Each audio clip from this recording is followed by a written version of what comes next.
friends. Today we are doing the mid-year freakout tag. I am so excited. I feel like I say that at the beginning of all of my videos, but I really am excited about this one. This is a book tag that has been going on for over a decade, but is especially popular this year. I feel like I'm seeing everyone do it. And so I had to hop on the train. And this book tag was created by Earl Grey Books, and it's me, Chammy, I think. I'm gonna link them below because they're the original creators of the tag.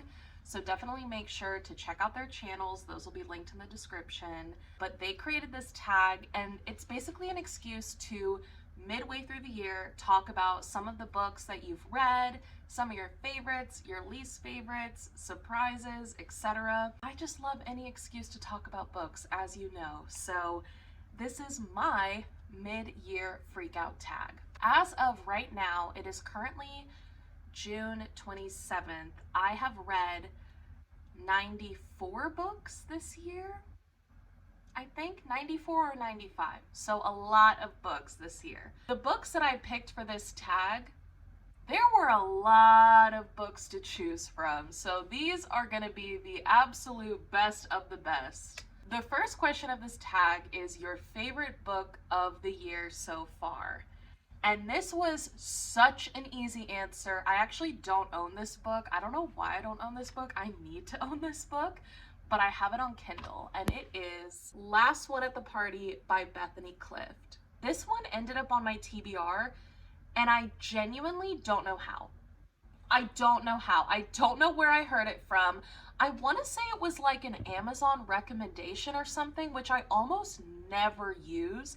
Like, I rarely add books to my TBR based on Amazon's recommendations. I haven't heard anyone talk about it. I have no idea where I heard of it from, but it is my favorite book of the year by far.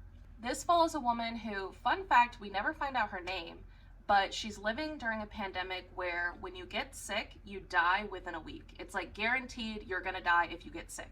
She ends up being the last person on Earth.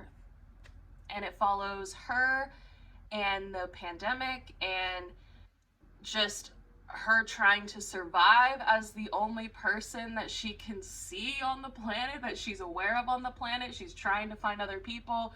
She can't find anyone. It is so many things. It is almost like coming of age kind of, but she's older, so it's I want to say she's like in her late 30s, so it's kind of like, I don't know, a self-discovery book. It's also really dark at times. There's dead bodies everywhere, but it's also like lighthearted in some areas. It's everything. It is all encompassing. And it is the best dystopian novel I've ever read. I think about this book daily, literally at least once a day. I'm obsessed. I love this book. Please read this book. It is so good. The next question is, what is the best sequel of the year? And to be honest with you, I have not read too many sequels to books, which is weird because I feel like I've read a lot of series. But I feel like the series that I have read, it's been a lot of like romance, interconnected standalones, which, like, I don't know if you can count that as a sequel necessarily. It's just more like a part of the series. But the first thing that comes to my mind is one that I recently read, Death Note Black Edition 2. The Black Editions consist of 2 volumes each, so this is volumes 3 and 4 of Death Note. So it's technically not the sequel because that would be volume 2, but we're counting it, okay? Because this volume is the best volume in the whole series. I am obsessed with these 2. Volumes 3 and 4, amazing. We meet the second Kira and so much happens. It's action-packed. It's so fun. Best sequel of the year by far. The next one is a new release that you haven't read yet. Now, I'm gonna be honest, when I planned for this video, I had not started Fourth Wing yet. I started it 2 days ago. It's currently 9 a.m. I started it the night before yesterday, and I'm 45% of the way through it. So by the time this video comes out, I'll probably be done with it.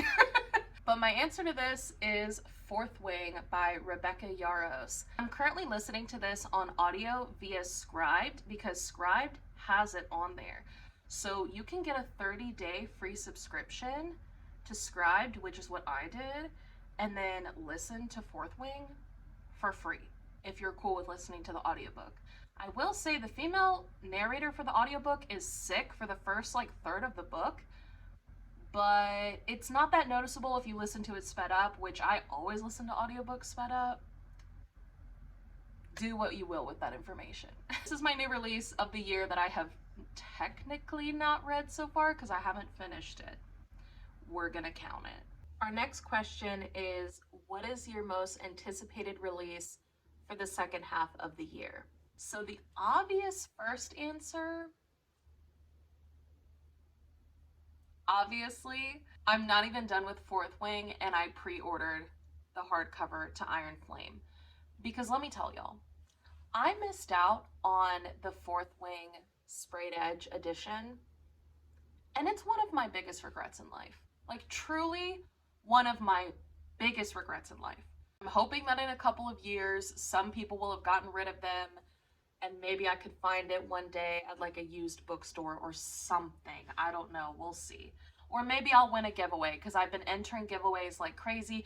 I'm obsessed. I want the cover. Anyways, I want the sprayed edges, okay? Anyways. A lot of people are giving that answer, so I don't want to just say that. I'm going to go ahead and say 2 books. Iron Flame is the obvious first choice, but one of my favorite thriller authors is also coming out with a book in July, actually.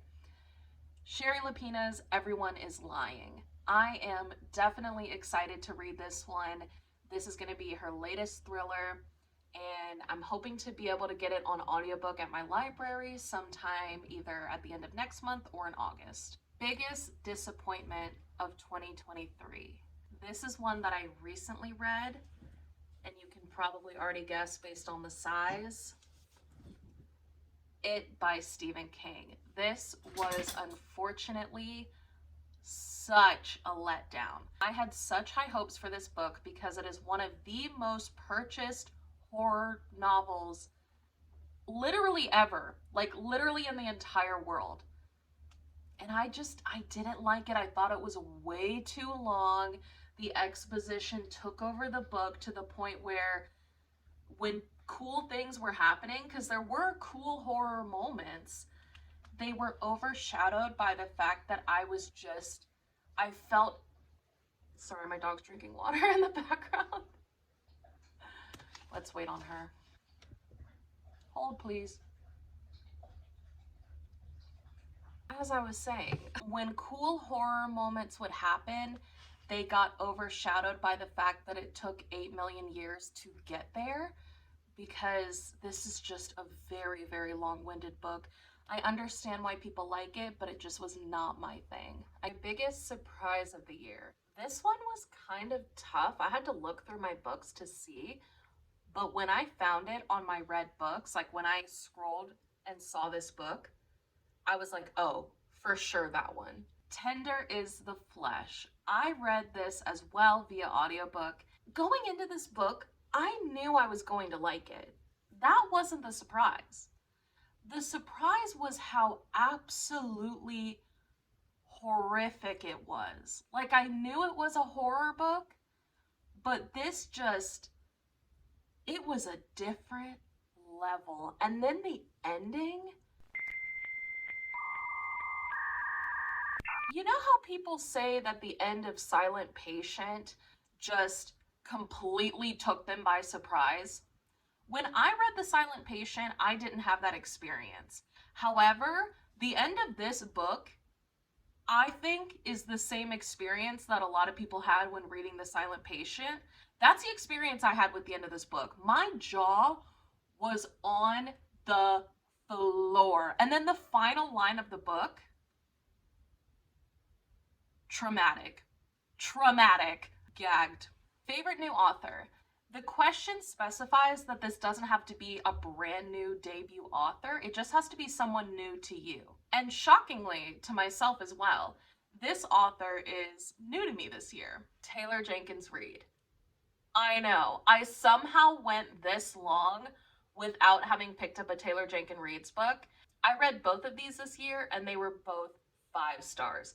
This was actually my first book of the year, surprisingly. I literally finished this book on January 1st of this year, and it was such a great way to start the year.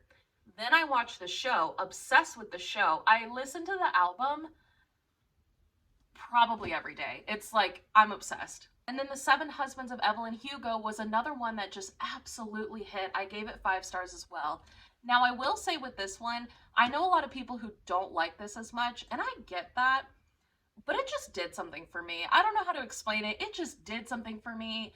And Evelyn is Cuban, and I'm Cuban. So that representation alone, I was like, yes, I'm obsessed. So yeah, I love Taylor Jenkins Reid now. I need to read more of her books. I'm kind of trying to like pace myself because I don't want to read everything she has this year and then have to wait forever for new books. But I love her. Newest fictional crush. This is another one that was super easy because I am absolutely obsessed with Reich Meadows. I read Addicted to You at the end of last year, and I wasn't a huge fan of this book alone, but something told me just keep going. Just keep going with the series because I wanted to see where it was going to go. Then in Ricochet, we get more of Reich Meadows. And when I tell you, I fell in love. I freaking love this man. I ended up tabbing this a little bit with moments of his that I was obsessed with. And then I just kept reading the books. I am now on the 6th book of the series, I think. And I'm here for Reich Meadows. I'm not necessarily here for the other characters. I'm here for Reich Meadows. I'm gonna finish the series for him. I'm obsessed.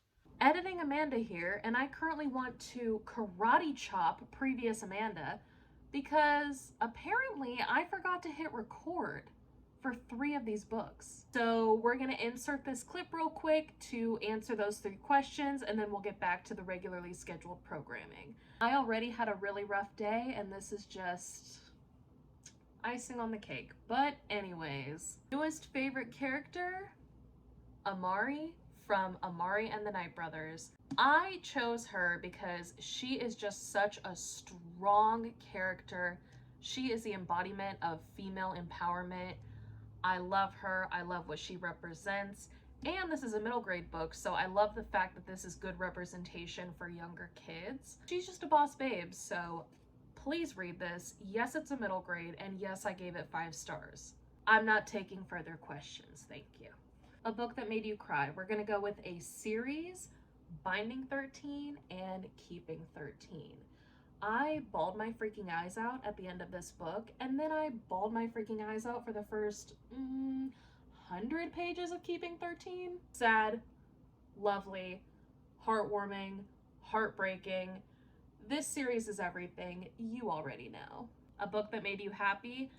Ironically, I chose Happy Place by Emily Henry, not just because it says happy in the title. This book is one that gave me so many warm, fuzzy feelings, and it's not necessarily because of the events that happen in the book. It's everything. It's the setting, it's the friendships, it's the banter. I literally have a tab in this book. The orange tabs are for warm and fuzzy feelings. And I know you can't tell, but there's a good amount of orange tabs because this book just had me feeling all the warm fuzzies. On top of that, I read this during vacation. I was on vacation in Charleston, so I get to have the association of this book with that vacation.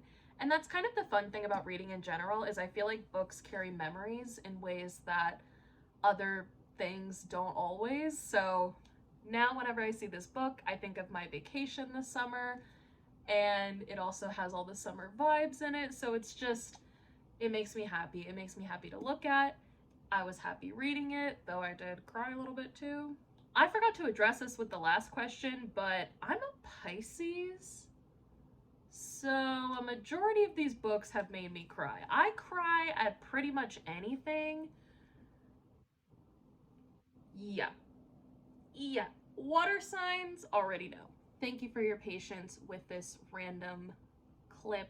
Let's get back to the regularly scheduled programming. The next question is the most beautiful book that you have purchased this year. I've only purchased one special edition this year, so I'm gonna have to say Yellowface by R.F. Kuang. I purchased the Waterstones Sprayed Edge edition. As you can see, it has the typewriter keys on it, and then it's black sprayed edges, and it's signed. This was a very good book. I think I gave it like a 4.25. It's not necessarily a 5-star, but it's still really good, and I definitely recommend it. What books do you want to read by the end of the year? Y'all, I made a whole video about it. You can check that out. There's a lot of books that I want to read by the end of the year. And lastly, your favorite book community member. I love this question. I think it's so sweet. And this took me no thought at all. Absolutely my favorite is Katie Colson. I watch all of her videos. I love her content. I love her personality.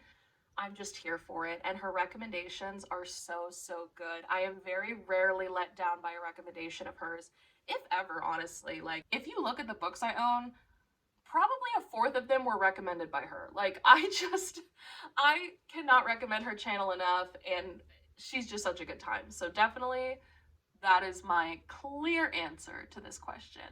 That is the mid-year book freakout tag. This was so much fun to film, and I just love any excuse to talk about books. So a whole book tag to talk about books, I'm here for it. I'm gonna go ahead and leave the questions down below, and I'll tag anyone that was mentioned. I'll tag the books that were mentioned. I got it all in there for you. So definitely check out the description if you're interested in filming this. Or if you don't want to film it, just answer the questions in the comments. I would love to hear what you guys have been reading. I want more recommendations. This channel is called TBR Hoarder because I want to have the biggest TBR in the world. I hoard TBR. So definitely let me know your answers to these questions, either in a video and you can tag me, or in a comment.